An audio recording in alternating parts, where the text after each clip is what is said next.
আমরা যদি ভাগবতমের ভিতরে প্রবেশ না করি, আমার ভাগ্য খুলবে কি করে? বড় জোর আমি তাকাতে পারি সবার কত বাড়ি ঘর হয়ে গেল পাশে, আমার তো কিছু হইল না, এই চিন্তা আসবে। চারিদিকে দেখছেন না আমাদের কত বড় বড় জঙ্গল। আমি তো কার কোনটা বাড়ি চিনি না, মাঝে মাঝে কোথাও একটা কার বাড়িতে অনুষ্ঠান থাকলে ডাকে, তো দেখি এত গলি গলি, মানে কলকাতার সে গলিও ফেল, জঙ্গল, খানিকটা জঙ্গল হয়ে গেছে অলরেডি, কত বড় বড় বাড়ি। তো মাঝে মাঝে ছাদে উঠলে চিন্তা হয় সবার এত বড় বড় বাড়ি হইয়া গেল, কিন্তু ওগুলো ধন, আর ভাগবতম হচ্ছে মহাধন, এটা খেয়াল রাখতে হবে। ওগুলো ধন, ভাগবতম আমার ভাগ্য খুলে দেবে। মত নিস্তারক মত ভাগ্য, লাস্ট ওয়ার্ড, লাস্টটা কি? মদানন্দ, আমার জীবনে আনন্দ দেবে কে? ভাগবত। ভাগবতমই আমার জীবনকে আনন্দময় করে তুলবে। কিরকম আনন্দময় করবে? ভাগবতমের প্রথমে তো ব্যাসদেব অনেক গ্রন্থ লিখেছে, বেদ, পুরাণ, ইতিহাস, উপনিষদ সব লিখেছেন, একদম পাহাড়ের মতো সাজিয়েছেন গ্রন্থ। এগুলো লেখার পরেও চিত্তে শান্তি পাননি। চিন্তা করলেন আমার জীবনে কোথায় যেন একটা অভাব থেকে গেছে, সেবার ত্রুটি থেকে গেছে। তো পরের দিন সকালে সরস্বতী নদীর জলে স্নান করে, ভাগবতম প্রথম স্কন্ধে বর্ণনা আছে, স্নান করে পবিত্র হয়ে শুদ্ধ বস্ত্র তিলক আদি আনি করে গুরুদেবের ধ্যান করছেন। গুরুদেব, আমার সেবার ত্রুটি কোথায়, আমি কেন আনন্দ পাচ্ছি না? তো বলতে বলতে গুরুদেব বিমান থেকে নামছেন। ওনার গুরুদেব মাটিতে হাঁটেন না, ওনার গুরুদেব মাটিতে তো পাপি লোকেদের পা ঠেকে, পাপি যারা আমরা না, আমাদের পা লাগে, যারা মুক্ত পুরুষ তাদের পা মাটিতে লাগে না। দেখবেন ইস্কনের গুরুদেবের পাও খুব একটা মাটিতে লাগে না, সবসময় আকাশে উড়ে বেড়াচ্ছেন। তো নারদ মুনি উপর থেকে নামছেন, একদম হর্ন দিতে, নারায়ণ নারায়ণ। তো নারদ মুনিকে দেখে প্রচুর সম্মান করেছেন ব্যাসদেব। ব্রহ্মাকে যেরকম সম্মান করা, এরকম লিখেছেন সুত গোস্বামী। সম্মান করেছেন, আসনে বসিয়েছেন, পাদধৌত করেছেন, তার সেবা করেছেন, অত্যন্ত বিনম্রভাবে বলছেন, প্রভু অহোভাগ্য আমার গৃহে আপনি উপস্থিত হয়েছেন।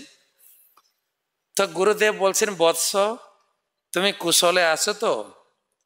তোমার মন মেজাজ শুকনো শুকনো লাগছে কেন? ব্রহ্মচারী জীবন, আনন্দের জীবন, তুমি তো শুকনো কেন? তো তুমি, তোমার ঘাটতি কোথায়? বলছে, গুরুদেব আপনি তো ডাক্তার, হ্যাঁ আমি তো রোগী। রোগীর রোগটা বলতে পারবে, কিন্তু রোগের কারণ কি করে বলবে? আমি যে চিত্তে অসন্তোষ, আনন্দ পাচ্ছি না, এটা ঠিকই, কিন্তু কারণ কি তো আপনি বলবেন।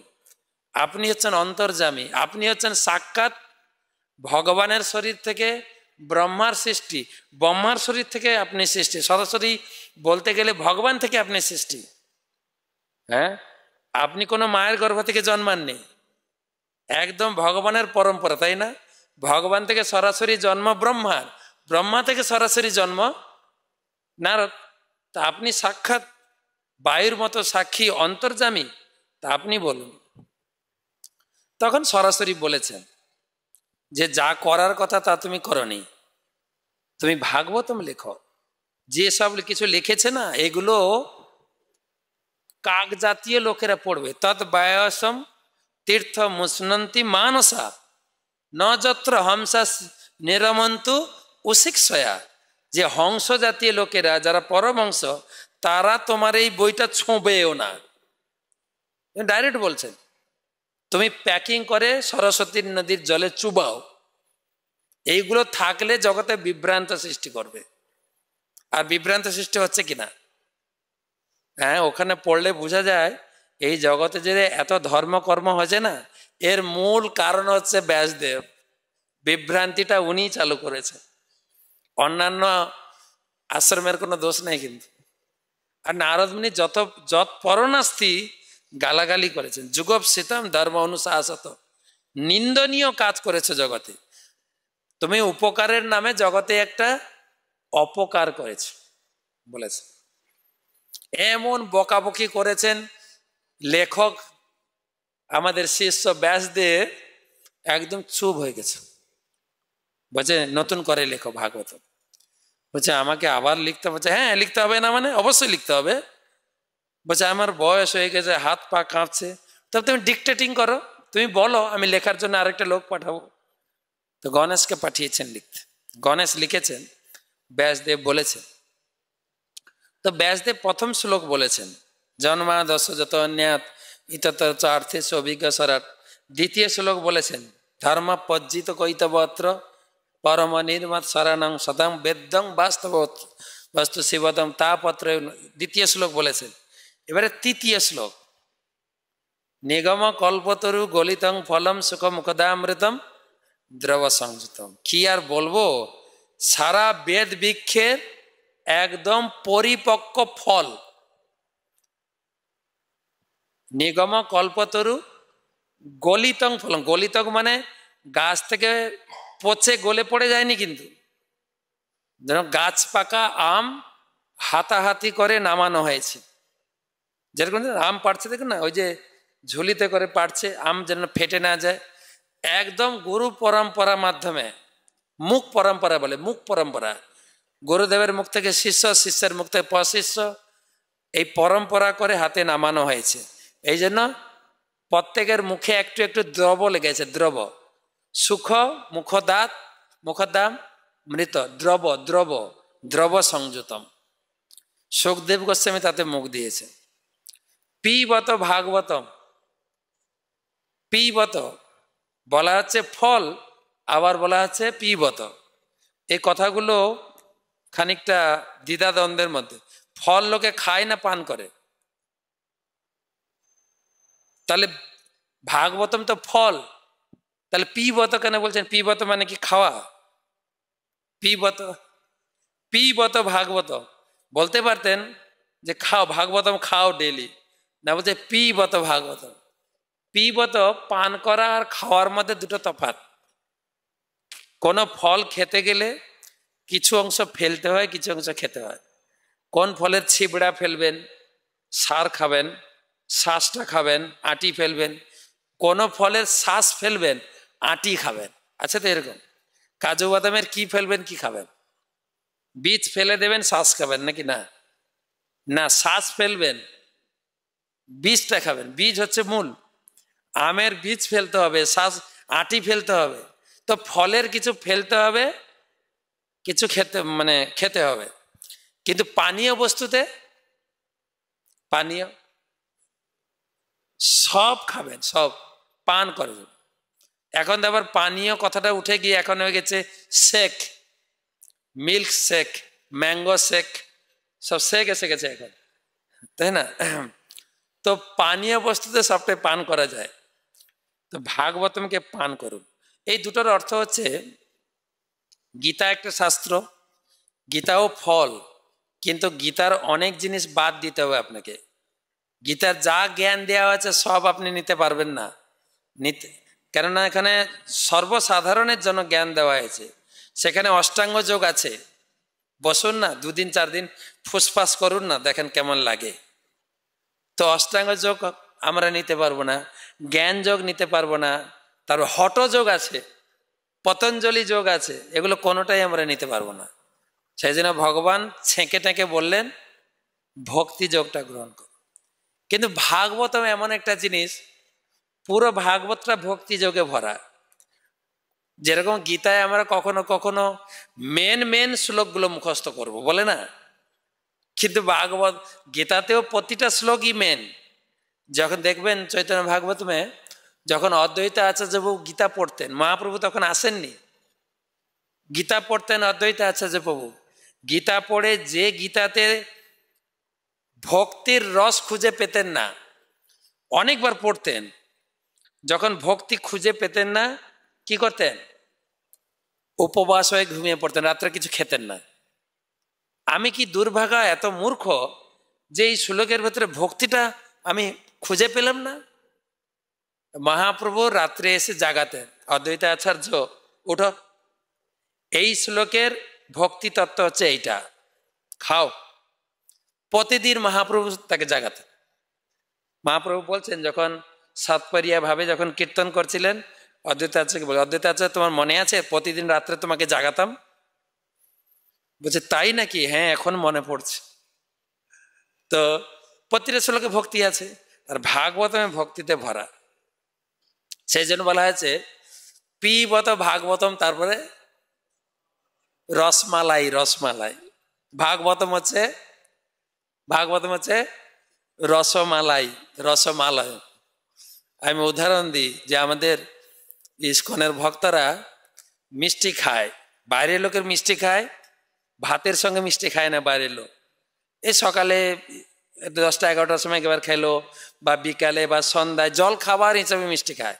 আর আমাদের ইস্কনে যারা ব্রহ্মচারী আশ্রমে, তার অবস্থা খারাপ।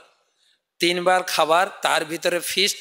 যেদিন ফিস্ট হবে সব একসঙ্গে, পাস্তা, চাউমিন, তরকারি বলে চিলি পনির, মঞ্চুরি, হৃদয় চুরি, সব একসঙ্গে, সব একসঙ্গে।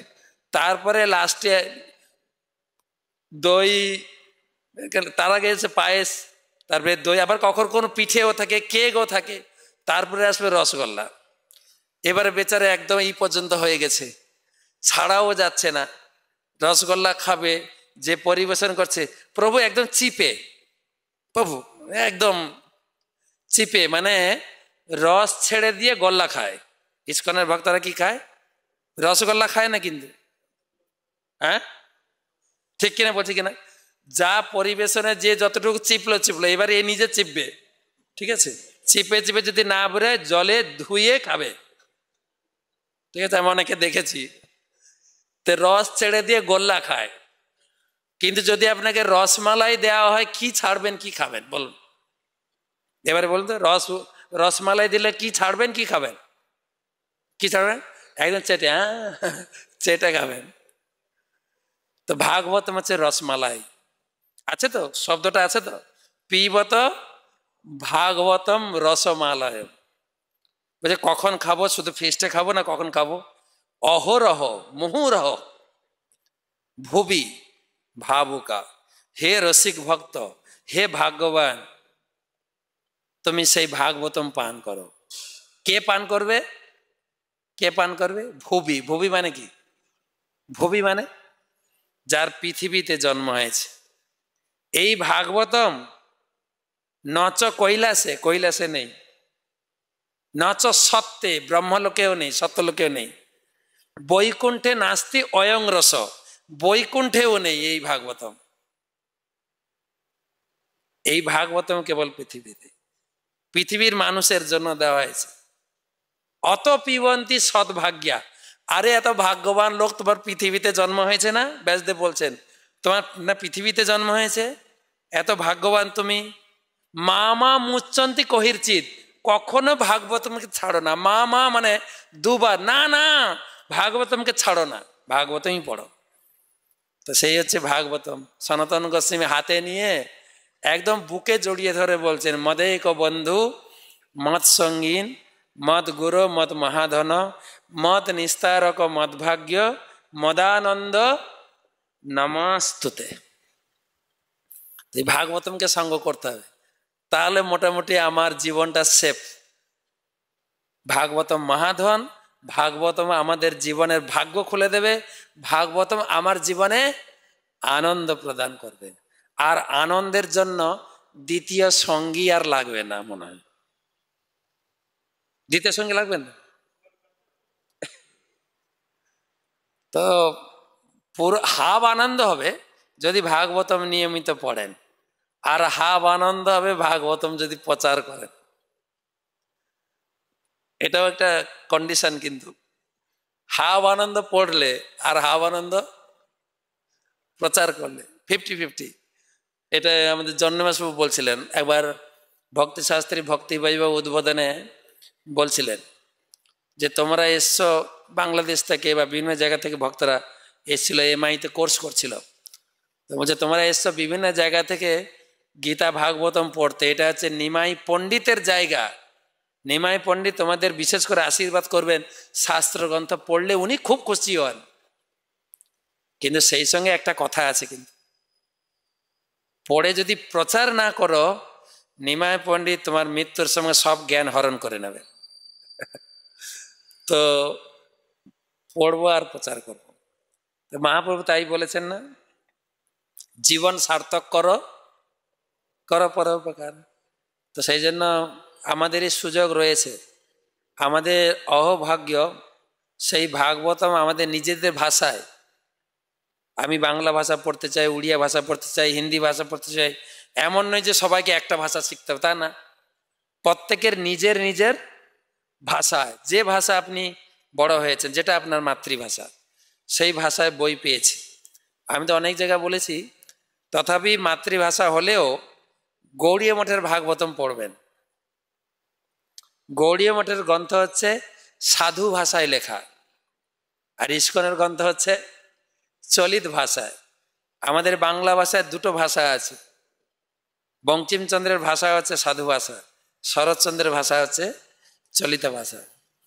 তো গৌড়ীয় মঠের ভাষা হচ্ছে একদম সাধু ভাষা, অর্থাৎ সাধুদের এইটা ভাষা, মর্যাদা। গৌড়ীয় মঠের লোকেরা আমাদের নিন্দা করে যে এই স্বামী মহারাজ এই শাস্ত্রগ্রন্থের ভাষাকে একদম কি বলে সম্মান দেননি, এটা চলিত করে দিয়ে গেছে, এটা কিন্তু সাধুদের ভাষা না। এটা সত্য কথা, কিন্তু সাধুদের ভাষা হওয়া উচিত ওইটা, কিন্তু আমরা তো সেই স্তরের সাধু না। আমাদের কথা চিন্তা করে এই ভাগবতম ভগবান ব্রহ্মাকে দিয়েছিলেন 4টা শ্লোকে, অরিজিনাল 4টা শ্লোক এখনো রয়েছে ভাগবতমের 2য় স্কন্ধে। তো সেই ভাগবতমকে যখন ব্রহ্মাজি নারদকে ব্যাখ্যা করলেন, একটু বেশি করে বিস্তার করতে বলতে হয়েছে, বিস্তার করে বলতে হয়েছে 10টা শ্লোকে। আবার নারদ যখন তার শিষ্যকে বোঝাতে গেলেন, আরো বিস্তার করতে হলো 100টা শ্লোকে। আবার ব্যাসদেবের সেই ভাগবতম ব্যাসদেব যখন লিখলেন, উনি আবার ওটাকে বিস্তার করে এই কলিযুগের মানুষের কথা চিন্তা করে 18,000 শ্লোক লিখলেন। বলে এই কলিযুগের মানুষ ডাল ব্রেন, 18,000 শ্লোক। আর আমাদের প্রতিষ্ঠাতা আচার্য বুঝতে পেরেছিলেন আমাদের ভাব, যে আমরা আরো ডালি, একদম আমাদের মাথায় কিছু।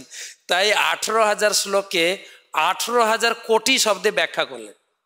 বুঝে পড়ো তুমি, আপনারা আমার সঙ্গে চ্যালেঞ্জ করবেন না, কিন্তু 18,000 কোটি শব্দে কি আছে কি?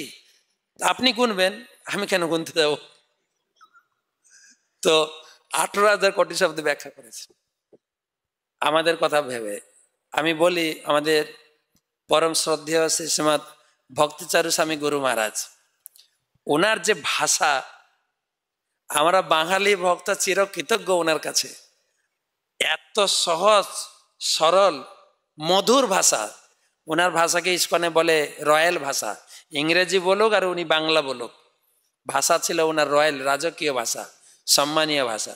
সেই ভাষায় এই ভাগবতম রয়েছে, কিন্তু অত্যন্ত মধুর। পড়তে গেলেও মধুরতা পাবেন।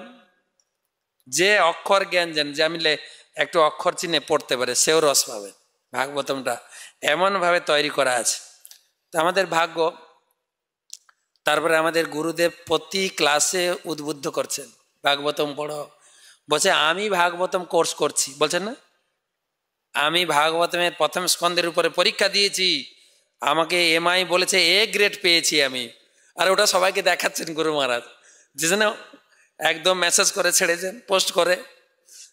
তো গুরুদেব বলছেন, আর এখন ইস্কনের একটা পরিকাঠামো তৈরি হয়েছে, যে প্রত্যেক ভক্ত যেন, এখন বলছেন আমাদের শিক্ষা বোর্ড যে আছে, আমাদের শিক্ষা বোর্ডে 2জন মিনিস্টার আছেন, কো মিনিস্টার, শেষা প্রভু আর তপন মিশ্র প্রভু, আর আমাদের অতুল কৃষ্ণ প্রভু আছেন এক্সাম বোর্ডের চেয়ারম্যান। তো তাদের বক্তব্য যে একদিন আসবে ভক্তিশাস্ত্রে না করলে দীক্ষা হবে না। এখন তো আইটিসি কোর্স করলে দীক্ষা, 1ম দীক্ষা, 2য় দীক্ষা হচ্ছে ভক্তিশাস্ত্রী, এটা এখন কম্পালসারি চলছে। তাও ভক্তিশাস্ত্রে কত লোক করছে, এসে জেলা প্রচারের কাছে কাকুতি মিনতি, প্রভু এই বয়সে কি আর পড়াশোনা করা যায়, আমারে একটু কৃপা করিয়েন প্রভু। তা বলছে এই করে করে তারা ডায়াগনোসিস করে দেখেছে সারা ইস্কনে 1 লক্ষ লোকের ভিতরে ম্যাক্সিমাম হয়তো 10,000 লোক ভক্তিশাস্ত্রী করেছে, ভক্তিভাবে হয়তো 2,000 লোক করেছে, আর ভক্তি বেদান্ত তো হাতে গোনা 10-15টা। তারা চাইছে এই ভক্তিশাস্ত্রে প্রচুর পরিমাণে লোক করুক, শাস্ত্র পড়ুক লোকে, যেটা যেটা কবিরাজ গোস্বামী চাইছিলেন, সিদ্ধান্ত বলিয়া চিত্তে না করা অলস, ইহা হইতে চিত্ত লাগে সুদৃঢ় মানুষ। এই কোর্সের পরিকাঠামো আগের থেকে চেঞ্জ হয়েছে, কিন্তু আগে একটা ভুল ধারণা ছিল সবার, ভক্তি শাস্ত্রী বলতো না, ভক্তি শাস্তি। আগে একটা কথা প্রচলিত ছিল কিন্তু ইস্কনে, কি ভক্তি শাস্তি, মহাপ্রভুকে এসব দিয়েছেন নাকি, মহাপ্রভু বলছেন হরিনাম করো।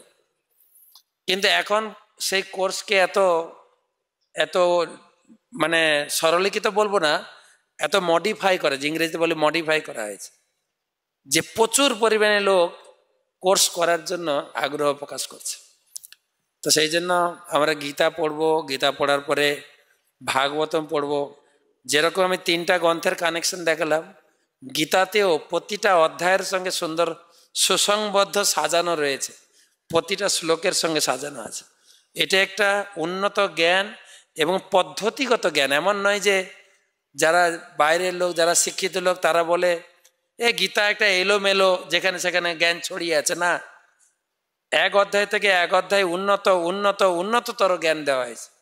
এবং প্রতিটা অধ্যায়ে ভগবান বলছেন কিন্তু তোমাকে আগের থেকে উন্নত জ্ঞান দেব, দেখবেন আগের অধ্যায় থেকে আরো উন্নত জ্ঞান দেব, এরকম বলছেন ভগবান। তো যাই হোক, সবাইকে অশেষ ধন্যবাদ।